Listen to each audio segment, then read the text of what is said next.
Alright guys, let's get started. We got the weekend coming up. Today is September 20th. Get ready for tomorrow. First things first is Boeing. Alright, I'm interested in calls. You can see the price is about 213 right here. Alright, now following this triangle, you can see that it's near the bottom of the triangle, so you got a nice movement up. But looking out at it like in a larger time frame, if we take this and we put it across this second point right here, right, you can see that not only is it in this triangle right here, it's also laying across this right here, this upward movement right here. All right, so this is really good entry point for a move up, because you're on the bottom of this triangle and you're also on the bottom of this trend line right here. So you have really good movement up from 213 to at least 224. Now let's take that a step further back. All right, look at the horizontal line on this, where you would think that it's gonna end, right? Look at this support right here. All right, if you put this right here, the support line, which is the previous support line up here, right? This is your target. Your target would be 319, because you wanna basically close this gap right here, right? Now, to measure something else that we can see confluence with that, right? We can take this move up from here to here and bring it back. We can measure this first wave back up, and you can see how it lands exactly at that area as well. So that's, you know, what we call confluence. All right, basically a lot of sections where it should go down. So we're looking at 320 to 40. All right, that's the movement you have in Boeing, where if you buy now at 211, you can go from 211 over to like 310. All right, because we're gonna close this gap right here. All right, Boeing is a call, is a buy. Might take a few weeks, maybe several months, but I want to buy Boeing right now. Let's move over to Apple. I originally had called a move towards 157, and then I was going to take it all the way down for seasonality on September, and I didn't even listen to my own advice, unfortunately, which I really should have. Right now, what I see going on right here, as you can see, the stochastics going on here. Also, today's September 20th. All right, usually the last week of September is still also a down week. Usually, doesn't mean it is, but usually. All right, so what I see happening right here in Apple is that we might see a little move up, right? People think, oh, that's it, it's gonna go back up, and then bam, bull trap down to 144, maybe even 142. And so what I'm looking at this week right now is I want to sell about 147 down to 144, and then I'm gonna buy 144 or move up all the way towards probably 160 is my target on there. Okay, that's the plan for Apple this week. Apple will move up to 147, sell 147, purchase 144, all the way up to 160. That's the move on Apple. Let's move over to IBM. I love IBM, one of my favorite to trade. This particular bull trap, if you want to call it a bull trap, is very evident in IBM, just like I can see it here in Apple. IBM has been going down, and right now what we see here is that we broke this triangle, and usually when you break a triangle, it's going to retest the triangle, right? So we're going to see a move, and you can see how the Fibonacci sits there at 50 back at 138 and 4 cents.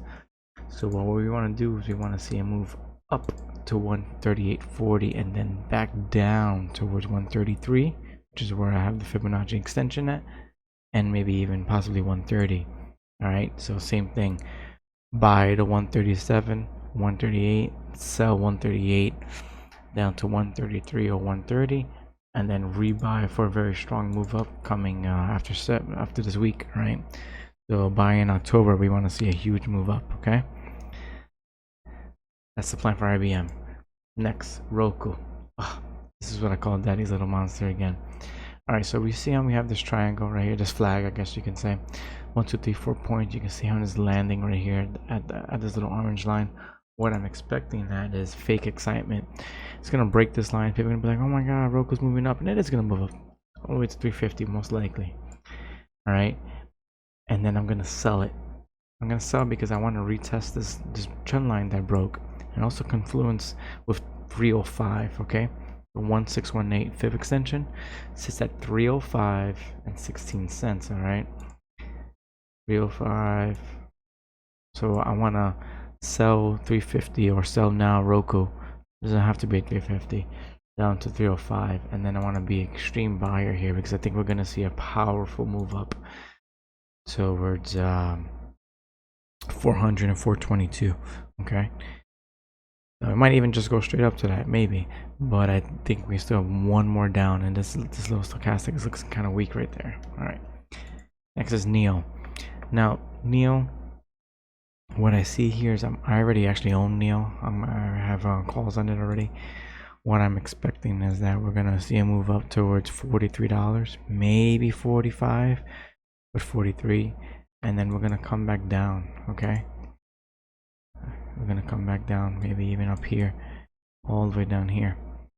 And what happens is that what I'm looking at, what I want to forecast, is a harmonic pattern like this, from here to up here to back down here, and then we see a huge move to break this triangle.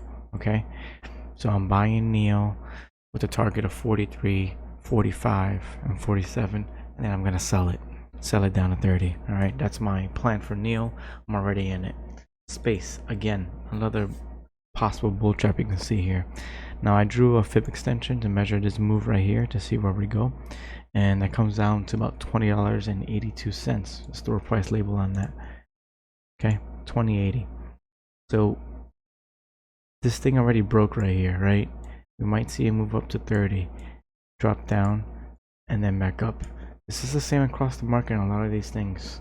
I still think that we're gonna have fake excitement happen in the first Monday or Tuesday, and then we're gonna drop down for the week, and then next week is when you buy. Now I'm gonna round it off for my last two. This is Win Gaming, Win Resorts, right? Casino. They had some bad news of Macau losing billions of dollars because China's cracking down on gaming over there. So it gapped down once, it gapped down a second time, it might even gap down a third time. But what I did was I bought some here. I actually put like about $500 in this one, right? So because I'm expecting a gap up right here, and then a move up, and then possibly then move down.